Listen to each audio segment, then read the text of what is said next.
Handa na po ba kayo? Are you excited? Amen. Praise God. Let us open our hearts, no? Together with our Bible. At kung may mga notes po kayo, pwede nyo pong isulat yung ating pong pag-aralan ngayong araw na ito. Amen. Praise God. So, ang ating pong pag-aralan ay napakaganda po, no? God's ways of turning your failure to a better you. Wow, galing, no? God's way of turning your failure to a better you. Bakit po yan ang ating pong topic? As we all know, whether we admit it or not, this past 2023, we experience a lot of things na kung saan ay talagang marami mga tayong pinalano sa 2023. Since the very start of 2023, we make our New Year's resolution, no? Even though we do not make our New Year's resolution, we have a plan to our lives for the year 2023. But we failed. No? Pero alam niyo po ba, ang plano po ng Panginoon na hindi po tayo dapat mag-dwell sa ating failure, but to always to look forward kung anong gagawin sa atin ng Panginoon. This year, 2024, meron po napakagandang pong bukod sa mensahe, plano po ang Diyos sa bawat isa sa atin. Okay. Before I proceed to to this teaching further, I would like to read this poem. Sabi dito, ang title po ay And God Said If, no? Praise God. Sabi dito, sundan niyo po ako, nababasa niyo naman po, no? Okay. If you never felt pain, then how would you know that I am a healer? Sabi ito ng Panginoon. If you never went through difficulty, how would you know that I am a deliverer? If you never had a trial, how could you call yourself an overcomer? If you never felt sadness, how would you know that I am a comforter? If you never made a mistake, how would you know that I am forgiving? Lahat ng po tayo nagkakamali, no? If you never were in trouble, how would you know that I will come to your rescue? If you never were broken, then how would you know that I can make you whole? If you never had a problem, how would you know that I can solve them? If you never had any suffering, then how would you know what I went through? If you never went through the fire, alam na po natin, marami tayong pagsubok sa buhay, then how would you become pure? If I gave you all things, how would you appreciate them?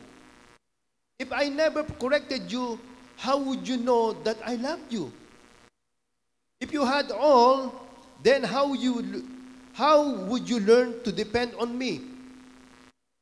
If your life was perfect, then what would you need for me? Praise God, no? Let us pause and consider this final line for a moment, no? Unawain po natin yun, no? If your life was perfect, then what would you need for me? Diba? Kung perfecto po ang ating buhay, bakit pa kailangan pa natin ng Diyos? Diba? Ibig sabihin, the reason why we encounter these many things, yung mga sinasabi natin dito, mga failure, mga troubles, mga pain, because we are not a perfect being. As long as we live in this world, hindi po magiging perfecto ang buhay natin kasi this is an imperfect world. And this world, wag niyo na pong asahan na ang daigdig na ito ay bubuti pa. Habang taon ay lumilipas, this world is getting worse. Diba? If you notice it, there are many things happening now na hindi naman nangyayari noon. Even yung mga uri ng kasalanan. There are many kind of sins na nag-exist ngayon na dati nung hindi nag-exist. There are many problems na nag-exist ngayon o mismo doon sa ating personal life na before ay hindi natin na-encounter, naranasan, but naranasan natin ngayon. Because this is not a perfect world and we are not a perfect being. That's why we need God. Praise God. Sabi nga dito, this is sermon ay so shocking that we will still talk about it 2,000 years later, no? There are really two parts, no? Dito po sa ating, tututukan po natin yung buhay ni Peter dito. Alam niyo po ba, bago po i-continue,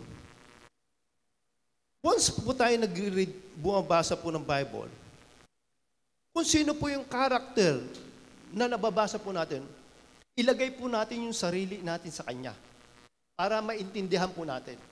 No? Ayun yung sinasabing meditation. Mini-meditate mo, ini-internalize mo para sa ganun lubusan mo maunawaan. Kung sino yung kinakausap ng Panginoon doon, ilagay mo yung sarili mo doon na ikaw ang kinakausap. This time, we will talk about the life of Peter. And let us mirror Peter na tayo yun. Okay? So John chapter 21, let's move on. Okay. Luke 22, 54 to 62. Okay. 4.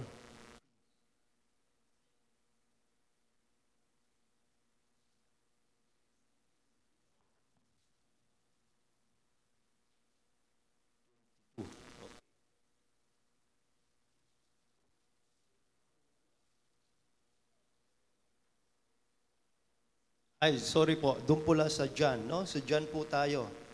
Sa John 21. John 21. Okay, pakicorrect na lang po, no? John 21. Okay. Basahin po muna natin to, no? Afterward, Jesus appeared again to his disciples by the Sea of Galilee. It happened this way. Simon Peter, Thomas, also known as Didymus, okay, Nathanael from Cana in Galilee, the sons of Zebedee, and two other disciples were together. I am going out to fish, Simon Peter. This incident, this situation, ay pagkatapos na namatay si Jesus Christ, may ipako sa krus, no? Okay. Pero still, they do not know kung nag-resurrect si Jesus Christ, no? Simon Peter told them, and they said, "We'll go with you." So they went out and got into the boat. But that night they caught nothing. Early in the morning, Jesus stood on the shore, but the disciples did not realize that it was Jesus. He called out to them, "Friends, haven't you any fish?" Ito po, no? Si Jesus po ay nagpakita sa kanila, pero hindi nila na-recognize. Sabi ni Jesus, He called out to them, "Friends, haven't you any fish?" "No," they answered. He said, "Throw your net on the right side of the boat, and you will find some." When they did, they were unable to haul the net in because of the large number of fish. Then the disciples whom Jesus loved said to Peter, "It is the Lord." As soon as Simon Peter heard him say, "It is the Lord," he wrapped his outer garment around him, for he had taken it off, and jumped into the water. The other disciples followed in the boat, towing the net full of fish, for they were not far from the shore, about 100 yards. No? Then, dumiretso na po tayo dito sa verse 15. When they had finished eating, Jesus said to Simon Peter, no? "Simon, son of John, do you love me more than this?" "Yes, Lord," he said, "you know that I love you." Jesus said again, "Feed my lambs." Again, Jesus said, "Simon, son of John, do you love me?" He answered, "Yes, Lord, you know that I love you." Jesus said, "Take care of my sheep." Then, the third time, he said to him, pangatlong beses na, no? Sinabihan ng Panginoon si Peter, "Simon, son of John, do you love me?" Peter was hurt because Jesus asked him the third time, "Do you love me?" He said, "Lord, you know all things. You know that I love you." Jesus said, "Feed my sheep. Very, I tell you, when you were younger, you dressed yourself and went where you wanted. But when you are old, you will stretch out your hands, and someone else will dress you and lead you where you do not want to go." Verse 19, Jesus said this to indicate the kind of death by which Peter would glorify God. Then he said to him, "Follow me." Purihin po ang Panginoon. Dito po sa ating binasa ay ito po ay patungkol po sa, tututok po tayo sa buhay po ni Pedro, no? Ang buhay po ni Pedro ay, makikita natin siya po ang pinakakilala nating disciples ng ating Panginoon. Siya po ang very vocal na disciples ng Panginoon. Many times, when he talked to God, he always say to God na, Panginoon, hindi kita iiwanan kahit ang buhay ko, kaya ko ibigay sa iyo. Panginoon, ako po ay ganitong gagawin ko. So, ibig sabihin, there are many instances that Peter told to God na he will not depart God, no? Hindi niya iiwanan ng Panginoon. Paglilingkuran niya ang Panginoon. Pero, yung dumating na ng punto na kung saan yung inaresto na si Jesus Christ, no? Inaresto na siya at pinunta na siya doon sa courtyard ng mga Pharisees para husgahan na siya. Sumunod po si Pedro. Ito po nakakalungkot. Kasi po dito po ay sa istorya po ni Pedro po, sa courtyard po, yan sila ay sa upper room, ay nag-usap-usap sila. Sabi ni Pedro sa ating Panginoon, hindi kita iiwanan kahit ang buhay ko ibibigay ko sa iyo. Pero yung inaresto na si Jesus Christ, no?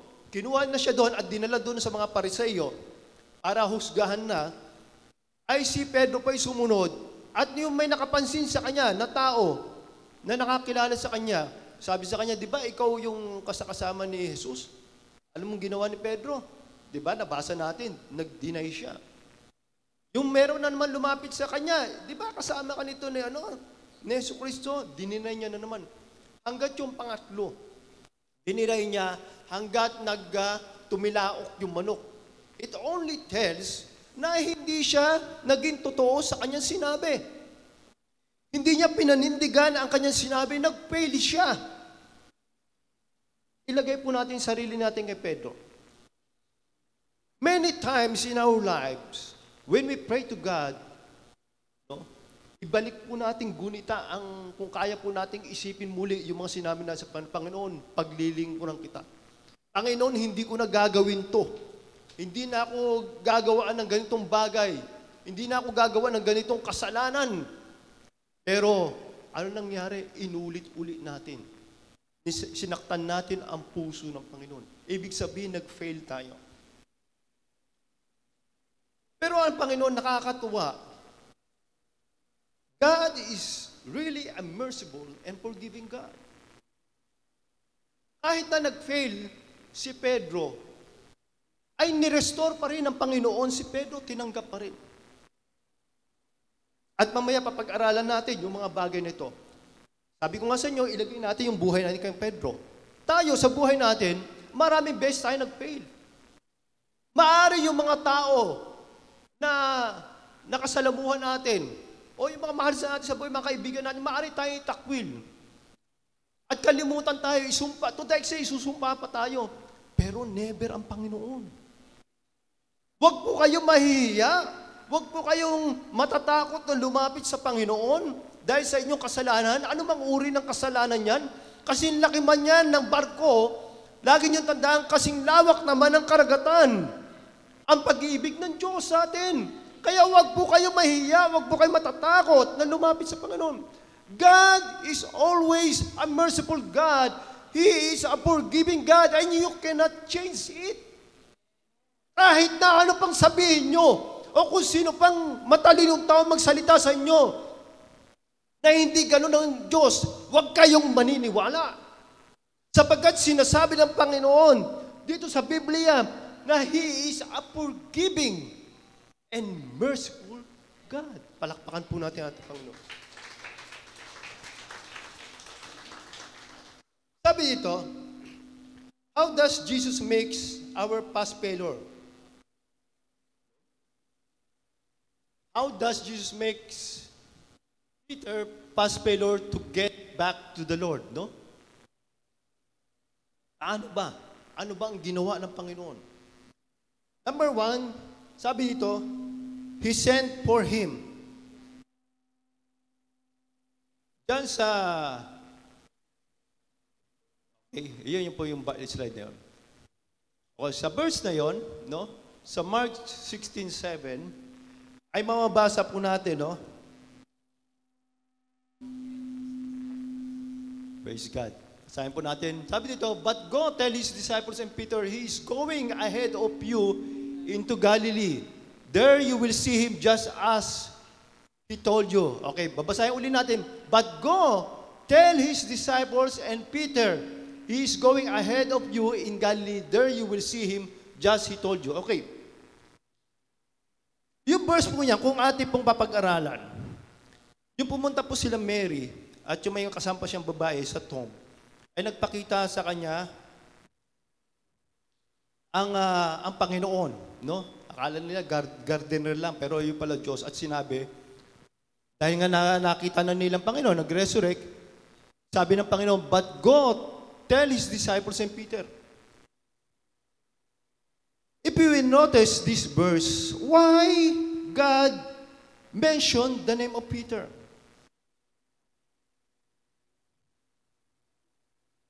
Bakit hindi niya inisa-isa yung mga disciples? Special mention niya si Peter.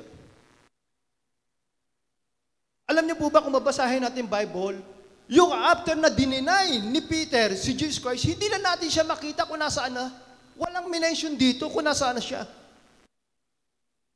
Ang pwede lang natin sabihin na si Peter ay maaring. Ito po yung natural tendency po ng tao, no? Pag ikaw po ay nagkasala o nagkamali ka, nagkasala ka kahit na doon sa kapwa mo, nagkaroon ka ng maling, mabigat na pagkakamali, anong ginagawa mo? Anong ginagawa mo? Di ba usually ang ginagawa natin dito, lumalayo tayo, nag-isolate tayo, nagmumukmuk tayo sa gilid o lumalayo tayo. Dahil we feel sorry, we feel yung mabigat na guilt feeling. Alam niyo po ba ang Panginoon, kaya niya nabigyan na special mention si Peter kasi alam niya at that very moment kung ano yung nararamdaman ni Peter. Kasi si Peter, ang very vocal, Panginoon, hindi kita pagkakanulo. Panginoon, kahit ang buhay ko, ibibigay ko sa iyo. Pero ang ginawa ni Peter, nagkanulo niya ang Panginoon. Diba, kunyari may kapwa kayo dyan, no? May kaibigan kayo, nangako kayo sa kanya. Brad, huwag kang mag-alala pag ako ang kasama mo. Para ka nakasandal sa pader. Pero nung dumating, nagkaroon siya ng problema, hindi ka ngayon makita. Ano nga yung feeling mo? Hiyang-hiya ka, magtatago ka ngayon, hindi ka magpapakita sa kanya. Meron ba kayong mga tao, may pinangakuan nyo na hindi niya natupad? Kayo lang po makakapagsalita niyan. Nahihiya po kayo magpakita. Ganyan rin po kay Peter. Nawala na po siya sa eksena. Alam ng Panginoon yung sitwasyon ni Peter. Kaya nga, he made a special mention sa pangalan yung pangalan ni Peter na sinabihan niya yung babae na nakakakita doon kay Jesus kasi nag-resurrect siya, napuntahan niyo si Peter. Sinasabi ng Panginoon sa atin, puntahan niyo si Brother O. Puntahan niyo si Randy. Puntahan niyo si Rock. Puntahan niyo si Marlene. Puntahan niyo. I-mention niyo yung pangalan niyo. Tinatawag po kayo ng Panginoon. Inutusan po ng Panginoon. Si Mary napuntahan si Peter. Ang Panginoon po ay gumagamit siya ng mga tao na kung saan nangungusap ang Panginoon sa tao na yun na puntahan mo si sister. Puntahan mo si brother. May problema siya. Alam niyo po ba, let us be sensitive. Alam niyo po ba, natutuwa po ako, may mga kapatiran tayo dito, grabe ang sensitive. Talagang yung talagang very sensitive sila sa pangungusap ng Panginoon. Meron tayo dito isang kapatiran na hindi niya naman, wala naman yung kapatid na yon na hindi naman nagko-confess sa kanya ng kanyang problema. Pero nangusap sa kanya Panginoon. At sabi ng Panginoon, kausapin mo yung kapatid mo yun. Dahil may problema siya, ganitong problema niya. Yung kinausap niyo yung kapatid na yun, dito po, within us, kinausap niyo po yun. Sabi ng kapatid niya, sis, wala naman akong sinasabi sa yung gayong problema. Bakit mo nalaman? God, nangusap sa akin ang Panginoon. Alam niyo, kung sensitibo lang po tayo sa Panginoon, sa pangungusap, nangungusap po ang Panginoon sa inyo, gagamitin kayo para po abutin yung mga kapatid na may mga suliranin sa kanilang buhay. Palakpakan po natin ating Panginoon. Sabi dito, maraming failure si Peter. Peter may have failed in the upper room, but Jesus sent for him. Sa upper room nga, marami nga siya yung sinabi ko sa inyo, na sinabi niya na hindi niya pagkakanulong Panginoon, at sinabi niya pa yung naghuhugas ng hinugasan yung kanyang paa. No? Panginoon, wag mo hugasan ang aking paa. So, thinking kasi ni Peter na siya ay malinis na. So, nandoon yung yung pagmamalaki niya sa harapan ng Panginoon. Peter may have failed in the courtyard, no? Na kung saan 3 beses niyang pinagkanulo ang ating Panginoon. Alam niyo, misa, ito po, sa courtyard po, kung ating pong babasahin, sa Luke chapter 22, verse 61, basahin po natin, no? Meron lang ako sa inyong medyo ipapaliwanag ng konti. No?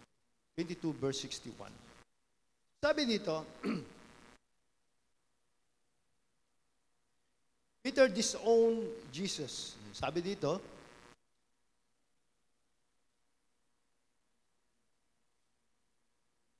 beginning, sabihin natin na 54, then seizing him, they led him away and took him into the house of high priest. Peter followed at a distance. And when some there had kindled a fire in the middle of the courtyard and had sat down together, Peter sat down with them. A servant girl, a servant girl saw him seated there in the firelight. She looked closely at him and said to this man with him. Sabi dito, she looked closely at him and said, sabi ng girl, this man was with him. But Peter denied it. Sabi niya, woman, I don't know him, he said. Sino po ba lumapit sa kanya? Girl. Sabi niya, woman. Alam niyo po ba, pag ang tao po may guilt feelings, minsan po natataranta sa kanyang buhay. Nagkamali-mali na siya ng sinasabi. Dahil sa kanyang pagkalito, even yung kausap niyang tao, iba na ang paningin niya. Yung babae po, batang babae lumapit sa kanya, girl, then sinasabi niya, dito woman. Woman, hindi ko po kilala yun. Pero nyo, kasi nandoon kasi yung denial niya. Nandoon yung guilt feelings niya. At dito makikita natin 3 beses niyang dininay ang ating Panginoon.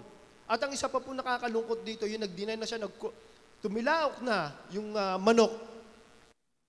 The Lord turned and looked straight at Peter. Pero mo, habang nakatali ang ating Panginoon, nasa paligid siya ng mga Pariseo, si Peter nasa likod.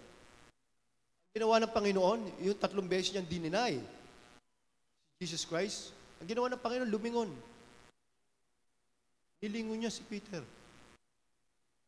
At yung nakita ni Peter na nilingon siya ng ating Panginoon, ibig sabihin, totoo ang sinasabi ng Panginoon na idindiday niya.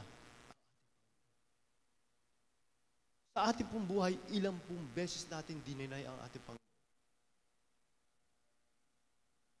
Aminin man natin sa hindi, dininay natin ang Panginoon. Let us be honest with God. Whenever we approach God and pray to Him, sabihin natin, Panginoon, patawarin mo ko. Kasi pag hindi po natin aaminin yun, alam niyo po ba, kayo na rin ang humuhusga. Kaya po sa ating buhay, let us admit kung ano yung naging pagkukulang natin. Pangalawa po,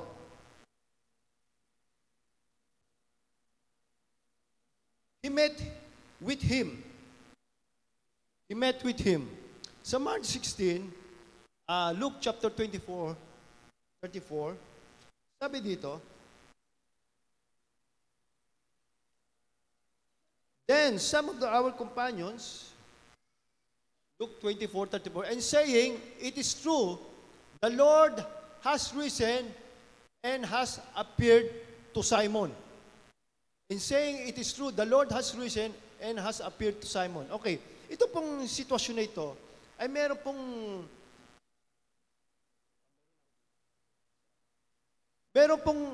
mga disciples na naglalakad po at pinag-uusapan po nila tungkol po sa resurrection ng Panginoon. At meron pong isang tao na sumabay sa kanila habang naglalakad sila, papauwi. At itong tao na ito, nagsabi siya, hindi nyo ba nalalaman yung Sabi ng mga disciples doon sa tao na yun, hindi mo ba nalaman yung nangyari sa aming Panginoon? Ganyan. At ikinuwento nitong lalaki na mas marami pa siyang alam tungkol doon sa pinag-uusapan nila. At hanggat makarating po sila doon sa lugar na pupuntahan nila, at yun na wala na po yung tao, ay na-realize nila, parang ang ating Panginoon yung parang si Yesu Cristo yung nagsasalita sa atin.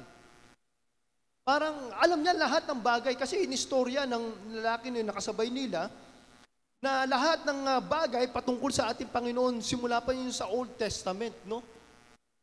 At dito ay kinuwento niya rin yung tungkol kay Simon. No? Kinuwento niya rin tungkol kay Simon. At sabi nga dito ay na pinatunayan ngayon dito sa verse na ito na ang ating Panginoon ay talagang nag-risen, no? At yun ay nagpakita kay Simon. Alam niyo po ba, sa mga disciples ng Panginoon, talagang inuuna ng Panginoon ang mga taong talagang nandoon sa kanilang kabigatan na sitwasyon. Si Simon kasi, yung moment na siya ay nagkanuno sa ating Panginoon, siguro yung moment na depressed na siya. Depressed na siya na kailangan niya ang comfort ng ating Panginoon o comfort ng kung sino man magko-comfort sa kanya. Kaya ang Panginoon ay nagpakita kay Simon upang i-comfort siya. At sabi nga dito, Jesus met with Peter before he met with the rest of the disciples. Inuna ng Panginoon si Simon. Dito sa sitwasyon na dito, sinasabi dito, aren't you glad about that? Not only since for Peter, he goes to meet more, he meets with the others, no? What amazing grace there will be, basahin ko. What amazing grace, there will be no public humiliation since Peter denied Christ. Things must first be settled between the two of them with wisdom and grace. Christ comes after Peter and doesn't wait for him to make the first move. Dito po makikita po natin, ang kagandahan po sa ating Panginoon, ang Panginoon na lumalapit doon sa atin. Kay Peter siya. Sa ating buhay, ang Panginoon na lumalapit. Hindi niya na hinihintay na tayo pa lumapit. Ganun po ang Panginoon eh. Inuuna niyang magpakumbaba ang Panginoon. Siya po ang mag-aabot po sa atin. Kaya minsan, pag tayo po ay down na, makikita natin, ang Panginoon mangungusap sa atin. O may mga taong gagamitin ng Panginoon para i-comfort tayo. Kasi ganun po ang Panginoon, hindi niya nahihintayin pa na ikaw pa ang unang lumapit, kundi siya na ang lalapit para sa iyo. Kasi hindi niya nahihintayin pa kung ano pa mangyari sa iyo. Ganun po tayo, kamahal ng Panginoon. Kasi kung hindi po tayo abutin ng Panginoon, baka kung saan na tayo pupulutin. Alam niyo po ba nakakalungkot? Maraming tao na hindi nakakilala sa Panginoon, kaya po sila kung nade-depress po sila. Anong nangyayari po? Tinatapos na po nilang kanilang buhay. Alam niyo po ba yung tulay dito sa Bikutan? Marami ng mga tao, alam ko may nag-attempt na mag-suicide. Meron mga tao na nagbalak, nakailang beses na nagbalak na tumalon dyan. Meron kaming kasama dati noon sa church na pinanggalingan ko. Dahil depressed na siya sa problema niya sa buhay. Pumunta dyan, sa tulay dyan. At magpapakamatay na. Buti ka mo, nangusap. Sensitibo yung pastor namin, nangusap. Mismo ang Panginoon doon sa pastor namin. At tumakbo siya doon sa tulay. Inawat niya yung magpapakamatay na kasama namin sa church. Nasa gate. Dahil siya po, bilang ama ng tahanan, marami na siya pong problema at ang buhay nilang pamilya ay talagang bagsak po ang kanilang buhay. Naghihirap po sila. Bukod po may problema siya sa relasyon sa kanyang asawa. Yung buhay nila talaga naghihirap sila. Pero yung na-restore siya ng Panginoon. Ginamit po yung pastor. Na-restore siya. Alam niyo po ba, isa po siya sa mga magagandang buhay na yung pamilya niya doon sa church nito. Napakan po natin ang Panginoon. Kaya po kung nababasa ko po yung kanilang FB, ay talaga, kasi nasa abroad na po lahat sila eh. Mga anak niya, puro mga nasa airline na, mga cabin crew. Ang ganda na ng buhay nila.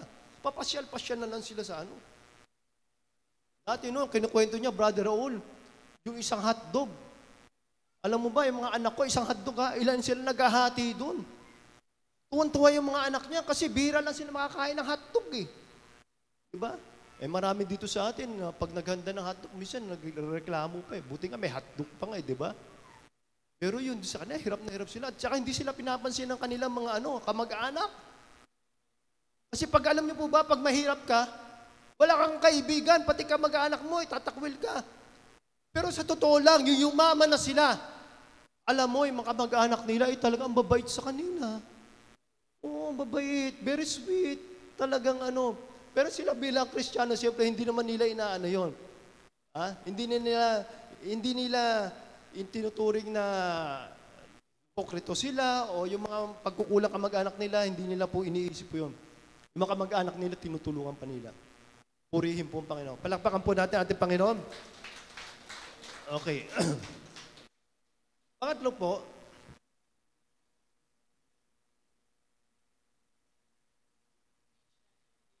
i-challenge him. Mukhang lumiit Challenge him.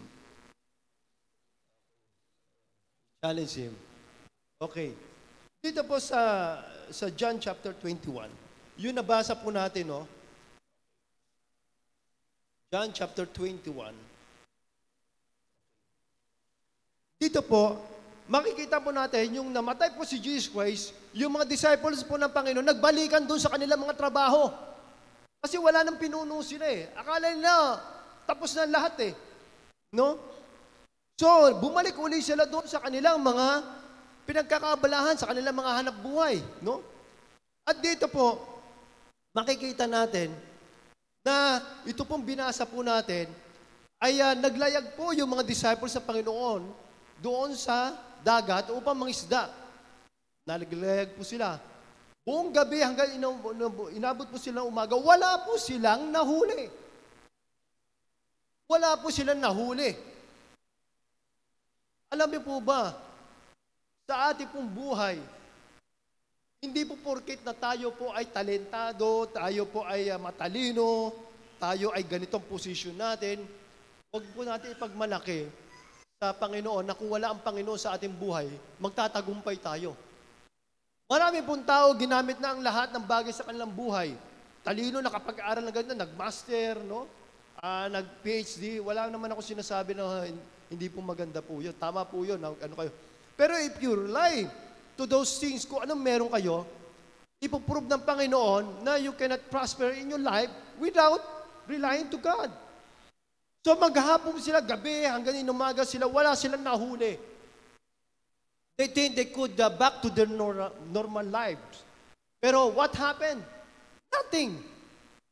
Kaya sabi ng Panginoon sa kanila, friends, haven't you any peace? No, they answered. Jesus said to them, kasi hindi pa nila kilala yung nagsasalita si Jesus. Throw your net on the right side of the boat and you will find some. At yung sinunod nila ang Panginoon na i-throw nila yung net nila doon sa right side ng kanilang boat. Na maghapong gabi hanggang inamaga sila, wala silang nahuli. Pero yung sinabi ng Panginoon, i-throw nyo lang doon sa side na yun, may mahuhuli kayo. Immediately, nakahuli sila at napakarami. Sa ating pong buhay, ay many times ay tayo po challenge sa Panginoon na sumunod tayo sa Kanya. Ganitong gawin natin. Pero many times rin, ang ginagawa natin, mas sinusunod natin ang ating sarili. Kaya po nagkaroon po tayo ng maraming failure sa ating buhay. Last sa 2023. Kasi we are not that sensitive to the dealings of God in our lives. Nais po ng Panginoon, maging sensitibo po tayo. Ayaw niya po tayo nasasaktan. Kasi po ang ginagawa natin, mas pinangungunahan po natin, Panginoon, mas sinusunod natin ang ating sarili. Nakapag-aaral ako, college graduate ako, nag-master ako, nag-PhD ako, manager ako, director ako. Marami akong kilala mga politician. Marami akong kilalang tao. Hindi ako magugutom. Ano nangyari sa mga taong ganon?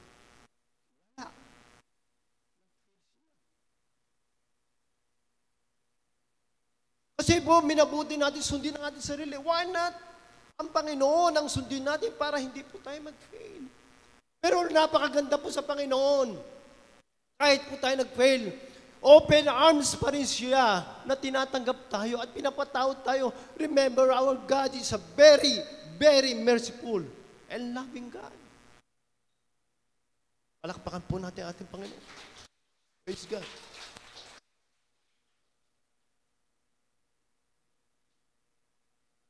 Praise God. Next slide, please.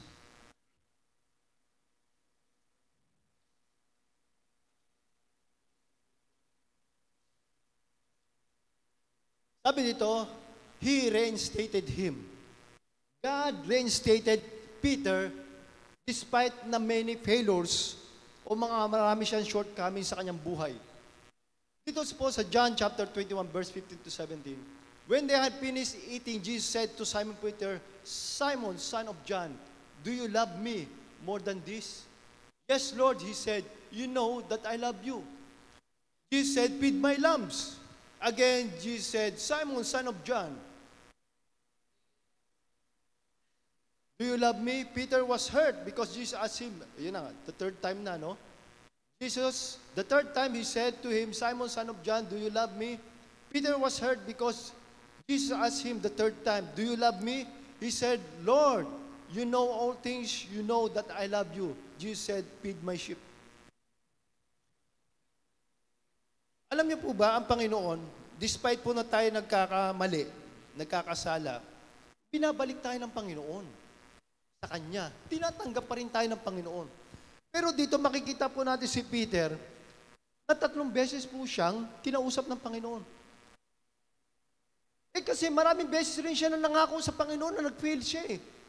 Kaya dito po yung moment na ito, gusto ng Panginoon iparealize kay Peter na dapat na panindigan niya yung sinasabi niyang mahal niya ang Panginoon. Kaya nga, 3 beses niyang sinabihan ng Panginoon, si Peter, do you love me? Up to the 3rd time na yung sinabi ng Panginoon, do you love me? Nasaktan na si Peter. Gusto kasi ng Panginoon na masaktan tayo. Kasi kung hindi natin napipil yung pain ng ating pagkukulang sa Panginoon, hindi tayo babalik sa Kanya. Remember, brothers and sisters, huwag po kayong magtampo sa Panginoon kung kayo nasasaktan. Kasi kailangan po masaktan tayo para ma-realize natin ang ating pagkukulang, pagkakamali. Many times na nasasaktan tayo sa ating pagkakamali. Pag lumalapit tayo sa Panginoon, gusto kasi ng Panginoon, maramdaman natin yung ating pagkukulang sa Kanya. Para sa ganun, nandoon po yung realization natin na without God, we can do nothing. Mawala po yung ating pride. Marami kasi tayong pride eh. Alam mo, effective pa yan ng December eh. Puro fried chicken yung inaano natin, kinakain natin. Kaya yung puro cholesterol tuloy yung mga nano nyo. Nagpa-check up kayo sa doktor. Di ba? Kidding aside, kasi po kailangan po matanggal po yung pride kay Peter. Hanggat po nasaktan na po si Peter. Nasaktan na siya. At umiyak na siya. At sabi niya, oo, Panginoon, susunod ako sa iyo. Mahal na mahal kita. Praise God. Next slide, please.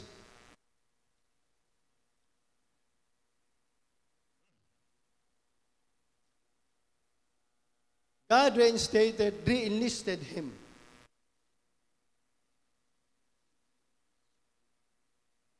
Sabi dito sa John chapter 21, verse 18 to 19, very truly I tell you, when you were younger, you dressed yourself and went where you wanted. But when you are old, you will stretch out your hands, and someone else will dress you and lead you where you do not want to go. He said this to indicate the kind of death by which Peter would glorify God. Then he said to him, follow me. Nire-enlist ang si Peter sa ating Panginoon. Kumbaga ba, ibinalik uli siya sa kanyang paglilingkod. Ibinalik uli siya bilang isang disciples ng ating Panginoon. Alam niyo po ba ito pong verse na binasa po natin? Ay napakabigat po itong verse na ito na kung saan dito po ipinaliwanag ng Panginoon na kailangan mag-glorify ang Panginoon sa buhay ni Peter. Up to the extent na kailangan even to the point of death. Kasi po, sinabi rin po ito ni Peter Panginoon, hindi kita ipagkakanulo kahit na buhay ko, kamatayan. Ipagtatanggol kita. Sinabi niya yun sa Panginoon. Kaya yung sinabi po ng Panginoon ito, yung tungkol sa kanyang kamatayan, sa kanyang paglilingkod, to glorify God. Brother Ron, medyo matindi ata yun. Sinabi mo, ilagay ko yung sarili ko sa buhay ni Peter. Alam niyo po ba ang tunay na paglilingkod sa Panginoon? We are all aspiring. We are all aspiring to receive the kingdom of heaven, to be in the presence of God. Ang tanong, kaya ba natin ibigay ang ating buhay sa Panginoon?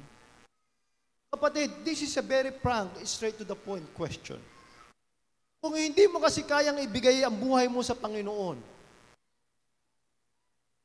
wala kang karapatan doon sa kaharian ng Panginoon. We always pray, Panginoon, I would like to be like you. We have a song. We always sing that. Panginoon, gusto ko maging katulad mo. And God gave His life for us. Ang tanong, kaya ba natin ibigay ang ating buhay sa ating Panginoon? Kung hindi mo kayang ibigay ang buhay mo sa Panginoon, hindi mag-glorify ang Diyos sa iyo. At you are not entitled to receive the heavenly kingdom of God. Whether you admit it or not, that is the fact, based on the Bible. Doon po masusukat po ng Panginoon ang ating tunay na paglilingkod sa Kanya.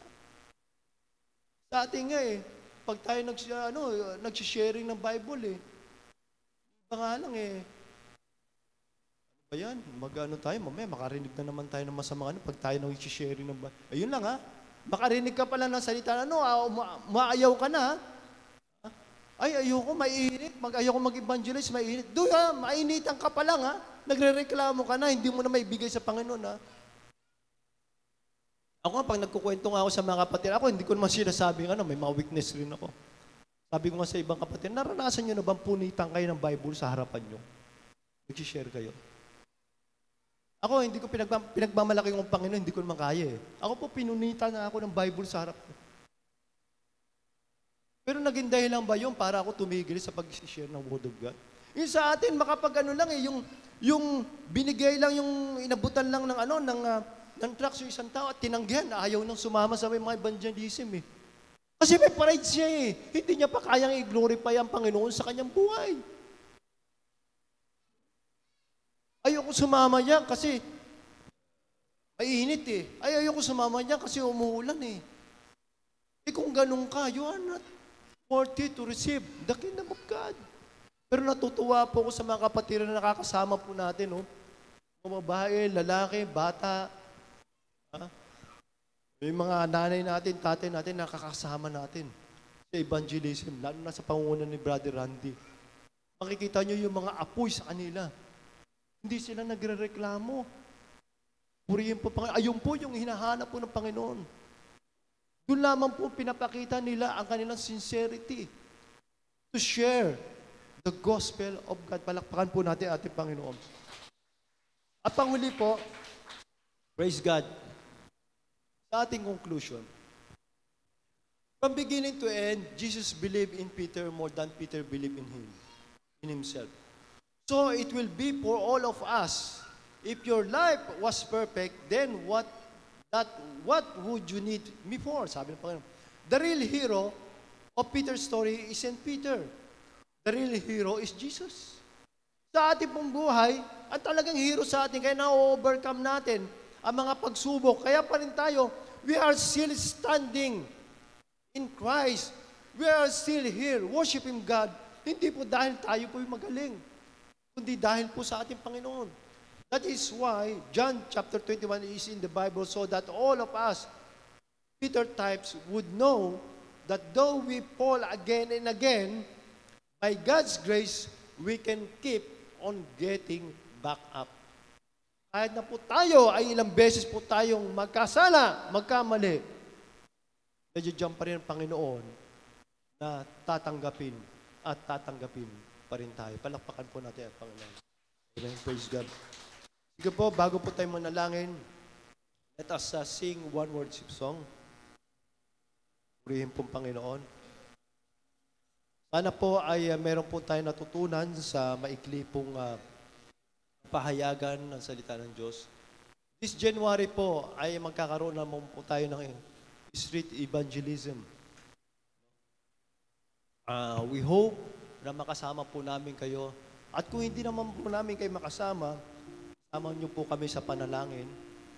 At even though nandoon kayo sa inyong mga lugar nyo, sa community, even sa workplace nyo, lagi nyo pong, huwag nyo pong ikakahiya na i-share po ang gospel ng Panginoon. Praise God. Hallelujah. Let us sing one worship song before we. Let us, alam niyo po, napakahalaga po sa atin na sa ating buhay. We cannot glorify God in our lives pag hindi natin isusurrender ang ating buhay sa Kanya. Surrender natin. Mga pride natin, tanggalin natin. Alam niyo po ba itong 2023, even though na hindi nyo na ikwento, tayo po ay may mga kanya-kanyang pinagdaanan. Marami po tayong mga sakit na naramdaman. Sakit sa sarili, sakit sa pisikal, sa emosyon, nasaktan tayo na ating kapwa, nag-fail tayo sa ating mga plano. Marami tayong pinalano na hindi natupad. Marami mga tao na kung saan hindi naging tapat sa atin. Yung mga tao inasahan natin. May mga tao minamaliit tayo. Mga tao sinisiraan tayo. Maraming sitwasyon na nangyari sa atin. Nahihirapan tayo maghanap ng trabaho. Hindi natin alam kung paano natin pakakainin ang ating pamilya. Hindi natin alam kung saan tayo kukuha ng pambayad sa eskwelahan, sa ospital, sa gamot ng ating anak. Hindi natin alam kung gagaling pa yung mahal natin sa buhay. Marami pa po tayong problema na naranasan. Pero why nandirito pa rin tayo? Because of God. Pinalalakas pa rin tayo. If this 2024, we want na maranasan pa ang biyaya ng Panginoon, ang mga miracles sa ating buhay, ang mga blessings ng Panginoon, we must surrender our lives to God. Let us sing this song.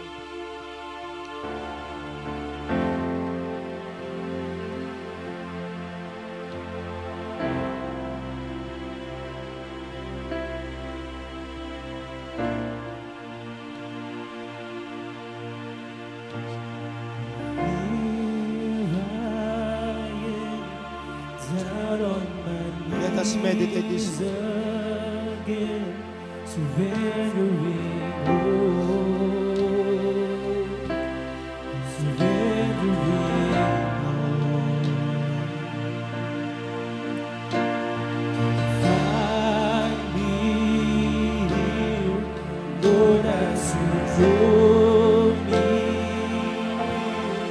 Desperate for you, desperate for you. I surrender.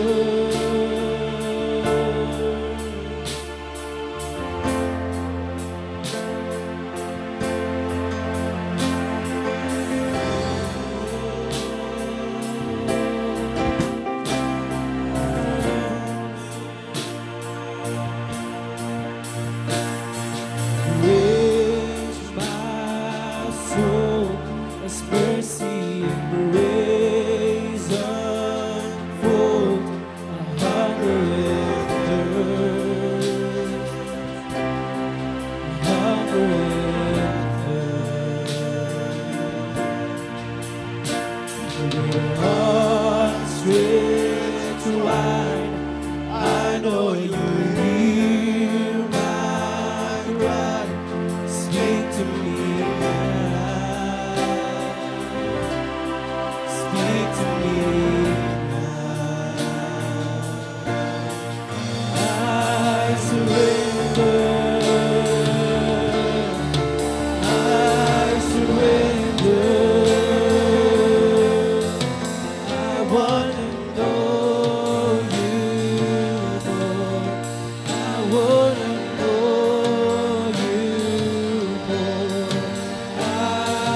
Praise God. Hallelujah. Praise God. Hallelujah. Yes, Lord God, we glorify you. We exalt your name, Lord God. Hallelujah. Hallelujah. Hallelujah.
Surrender.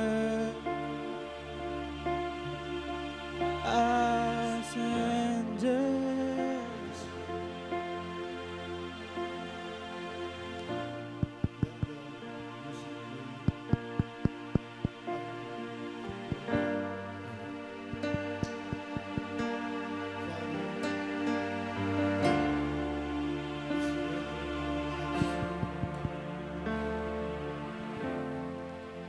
Patawarin kami, Lord God.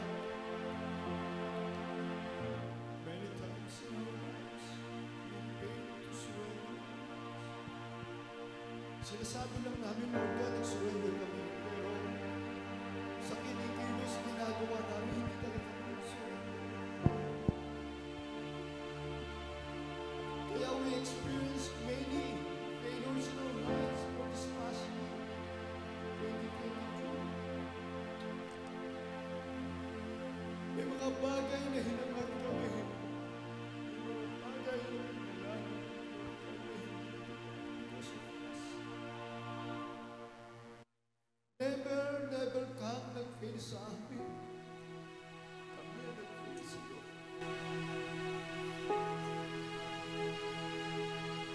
Patawarin mo kami, naging magaling kami sa aming sarili.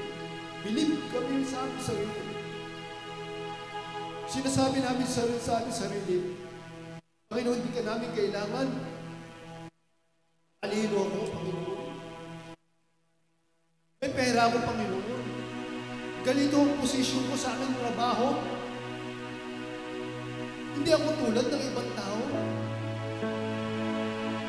Ako, Panginoon, ganito. Marami tayong pinagmamalaki sa Panginoon. Pero kapatid, pinagmamalaki mo ba? May sagip ka nun sa mga peno sa buhay mo. Hindi ka naman nasagip. Lalo ka pang naghirap, lalo ka pang nagtamdam, lalo ka pang naging malungkot.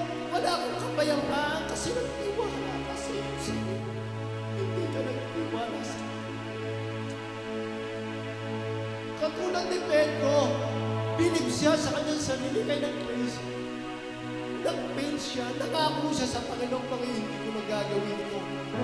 Panginoon, hindi mangyayari. Bakit? Ilagay mo natin buhay sa katawan. Kami naman, sabi namin, Panginoon, ako po'y naging katulad ni Pedro na nagmalaki sa iyo. Pero kapatunayan ko, nakita ko,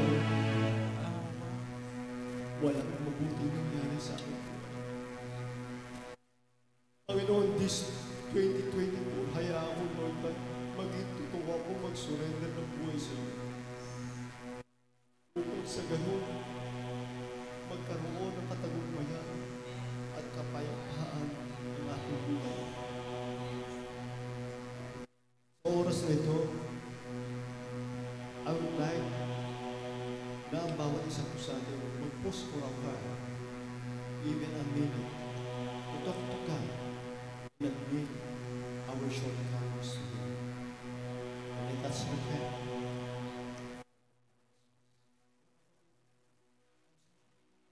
Diyan, right there, doon sa kinapatayuan mo, naririnig mo kayo ng Panginoon. Kaya ng napakarami natin, kaya po tayo pumili. Let us pause for a while while the music is playing. Let us pray individually.